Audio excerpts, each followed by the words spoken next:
Olá para todos, meu nome é Douglas Biagio Puglia e na aula de hoje nós vamos falar um pouco sobre a expansão marítima comercial europeia, principalmente no que se refere ao século XVI. Esse tema é muito importante de nós tratarmos porque, afinal de contas, a chegada dos portugueses ao Brasil aconteceu justamente dentro desse contexto. E, nesse sentido, o primeiro ponto que nós temos que analisar é justamente o contexto europeu. O que ocorria na Europa naquele período que justifica e faz com que a gente perceba e entenda o porquê que ocorreu essa expansão marítima europeia. É importante dizer que a chamada Era Moderna ela corresponde a uma série de mudanças na Europa. Então, por exemplo, mudanças políticas, afinal de contas, começa a ter o absolutismo, a centralização do poder nas mãos do rei. Também temos que destacar mudanças sociais e mudanças econômicas. Por exemplo, a ascensão de um novo grupo social, que é a burguesia, que está intimamente ligada à questão comercial e, claro que, quando nós estamos falando de uma expansão marítima comercial, são grupos que estão presentes. Para além disso, também nós temos que destacar a mudança cultural e mudança científica, afinal de contas, com uma nova mentalidade e novas descobertas que se foi possível desenvolver técnicas de navegação, fazendo com que os europeus saíssem da Europa, cruzassem o Atlântico, chegassem até as Índias, enfim, pudessem justamente expandir essas suas possessões. Porém, uma coisa que é muito importante para o nosso contexto é entender a chegada dos portugueses ao Brasil dentro desse escopo maior, que é a expansão marítima europeia, certo? Então, vamos tentar entender. Por que Portugal? O que havia de diferente na sociedade portuguesa, no Estado português, que justificaria o fato deles serem, de certa forma, junto com a Espanha, pioneiros nesse processo da expansão marítima comercial europeia? A primeira questão a se destacar é a formação do Estado Nacional Português. Vamos dizer que Portugal saiu na frente em relação os outros países, as outras localidades europeias nesse sentido. Foi o primeiro país, de fato, a se constituir enquanto um Estado nacional. Mas o que isso significa e por que isso é importante dentro desse contexto da expansão marítima? Justamente porque, para você realizar isso, era fundamental um Estado organizado, ou, no caso, o rei que apoiasse esse tipo de situação. Afinal de contas, não vão ser somente interesses privados. Quando, por exemplo, as caravelas partem de Portugal e chegam a uma terra desconhecida e vão iniciar o processo de posse dessa terra, é preciso um Estado nacional, é preciso um governo que justifique, atenda e supra as demandas para poder fazer isso. Dificilmente, já que nós comentamos sobre a burguesia, comerciantes, somente esse grupo teria condições. Em outras palavras, vai precisar da união desses grupos de interesses mercantis com um Estado organizado, nesse caso, até com a figura do rei. Outro ponto que é fundamental para que a gente entenda também essa situação é a posição geográfica de Portugal. Se vocês perceberem, a Península Ibérica e especialmente Portugal, o mar é quase que uma saída obrigatória para eles. Portugal ele vai fazer fronteira terrestre apenas com a Espanha. E no momento das grandes navegações, Portugal e Espanha não viviam uma boa relação, vamos dizer assim, do ponto de vista diplomático. Então, um país pequeno, extensão territorial pequena, que é Portugal, e obviamente precisando de comércio, tanto para poder dar vazão a produtos deles, como para conseguir produtos que eles não conseguiam fazer, o comércio é fundamental. E se ele tem problema com o outro país, outro, né, local que faz fronteira terrestre com ele, o mar parece óbvio. Então, seja para poder estabelecer relações com outros locais da Europa mais próximos, ou mesmo, como vai acontecer a partir da expansão europeia, com outras localidades mais distantes, para Portugal, a única saída era o mar, né? A única possibilidade era pelo mar. Então a posição geográfica de Portugal faz com que seja fundamental para a gente entender dentro desse contexto. Para além disso, é também importante destacar o quanto a burguesia portuguesa, né, o quanto os comerciantes europeus eles tinham influência naquela sociedade e até mesmo no governo. Afinal de contas, uma experiência dessa, e aí vamos lembrar que estamos acabando de sair do período medieval, ou seja, não era simplesmente vamos pegar barcos, vamos atravessar o Oceano Atlântico, não, existia um medo, existia uma série de inseguranças em relação a essas atividades.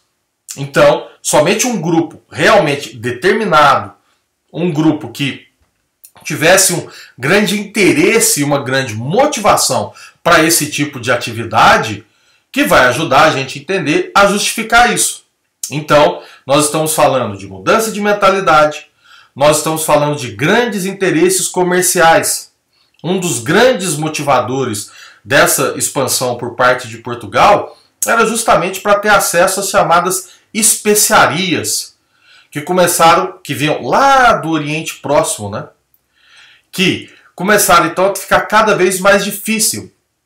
E pensou-se, ora, será que se a gente chegar até lá de barco e fizermos essa relação direta, não ficaria mais fácil?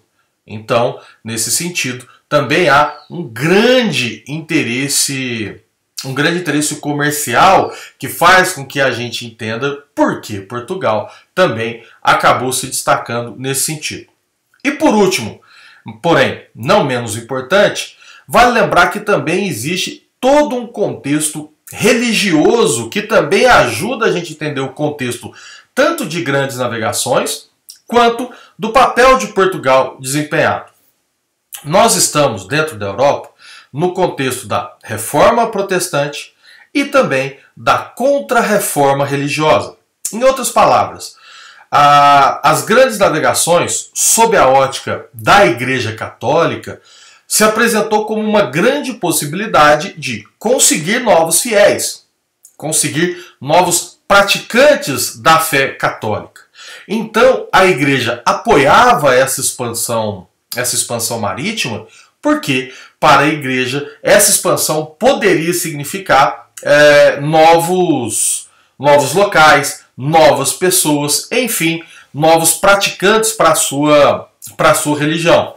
E se você for parar para pensar, o Brasil, nos dias de hoje, é um dos maiores países católicos do mundo. E isso tem relação desde a chegada dos portugueses e do interesse da Igreja Católica nesse tipo de manifestação. Então, quando a gente começa a pensar em Portugal, jamais a gente deve pensar numa possibilidade como uma coincidência ter sido Portugal. Não.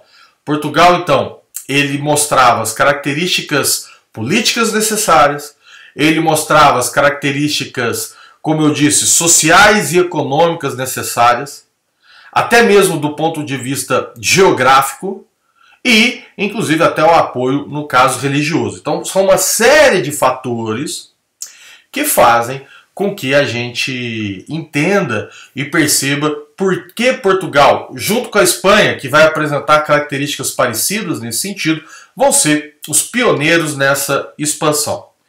E, para a gente fechar o nosso tema dessa aula, vamos entender um pouco dessa chegada dos portugueses ao Brasil. Por que é interessante a gente discutir alguns temas? Que algumas questões elas parecem até um pouco como se fosse algo que é repetido tantas vezes e a gente acaba reproduzindo. E às vezes a gente nem sequer checa, tenta analisar se de fato essas informações são corretas. Então, por exemplo, Muitas das vezes eu estou falando, se vocês perceberam, de a chegada ao Brasil, e muitas vezes você vai falar assim, o descobrimento do Brasil. Vocês já se questionaram? Por que descobrimento? Como que você descobre alguma coisa se já havia pessoas aqui antes? Então não é bem uma descoberta. Já existiam, já tinha gente aqui, né, os nossos, que a gente pode chamar de os povos originários, ou os indígenas. Então, a primeira coisa a se questionar, a ideia de descobrimento.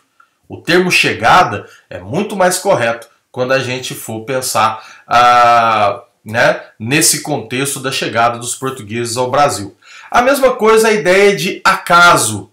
Né? Durante muito tempo se acreditou que houve um grande acaso, que uma corrente de ventos, enfim, fez com que as embarcações de Pedro Álvares Cabral viessem parar no que depois seria o Brasil, e não é bem por aí. Já há indícios e alguns estudos que afirmam que Portugal poderia não ter a convicção e a certeza de que haviam terras por aqui, mas já havia indícios de que elas existiam. Então, o contorno feito por aquelas embarcações nada mais era do que uma forma de se perceber se havia de fato ou não terras e, no caso, tomar posse delas, que foi o que ocorreu. E, por último, a carta de Pero Vaz de Caminha, que é uma carta muito interessante, né, para a gente já entender um pouco as ideias que estavam por trás dessas grandes navegações. Então, quando a gente analisa alguns trechos das cartas, a gente vê, primeiro, ele fala, não há sinal imediato de metais preciosos, que era uma grande obsessão, tanto de Portugal quanto de Espanha, né, de encontrar metais preciosos. Depois ele faz uma análise da terra, dizendo que aparentemente a terra, né, em tudo que se planta, né, há condição de florescer por aqui, que também a questão de explorar de alguma forma da agricultura era uma outra possibilidade. E quando eles falam dos indígenas, falando que eram povos dóceis e que aceitariam facilmente a fé cristã, novamente ligado à questão da Igreja Católica que eu acabei de falar com vocês.